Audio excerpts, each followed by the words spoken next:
I think most people recognise that hay can be dusty. Just by looking and smelling the hay you can see a difference, and you can say one hay is better than another. But what people don't always realise is that even good quality hay has this respirable dust in it. So when we talk about respirable dust, that's something that is 5 microns or smaller.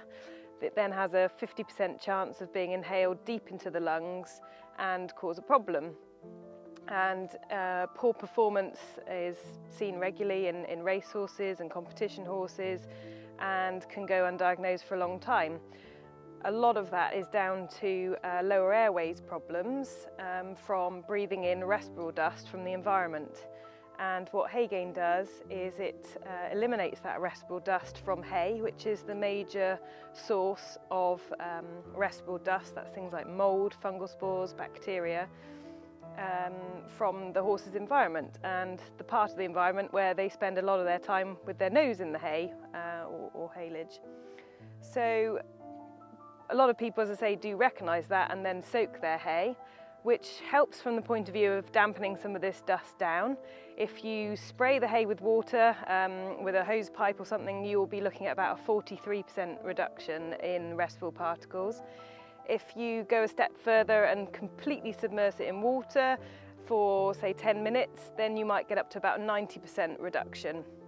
However, with soaking comes several different problems. Things like loss of nutrients and minerals. You get a post-soak liquid left over that is actually 9 times more polluting than raw sewage. We've all seen it, that brown, disgusting water. Technically, we're not supposed to put it down storm drains.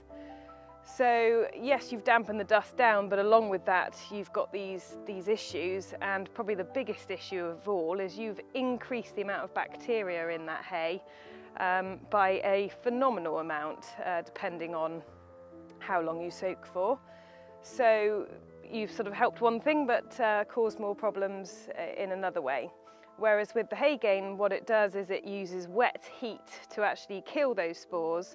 So it's not about dampening the dust down, it's about killing them and the bacteria, so that when the forage comes out, it's completely clean and safe to feed.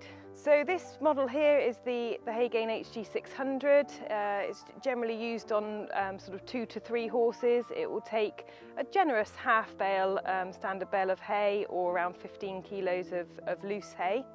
And it works, it's very easy to use. You fill the steam generator with water on the far side using the watering can and funnel. That boils the water and generates steam, which is then pumped through into the chest, and it comes out through these manifold spikes. Now that's really important because that gets the steam right up into the centre of the hay, and it slowly works its way through. It's then trapped in this insulated hay chest, which keeps all that heat and moisture in until the temperature of the hay itself reaches 100 degrees, which is what is necessary to actually kill these spores and really make a difference.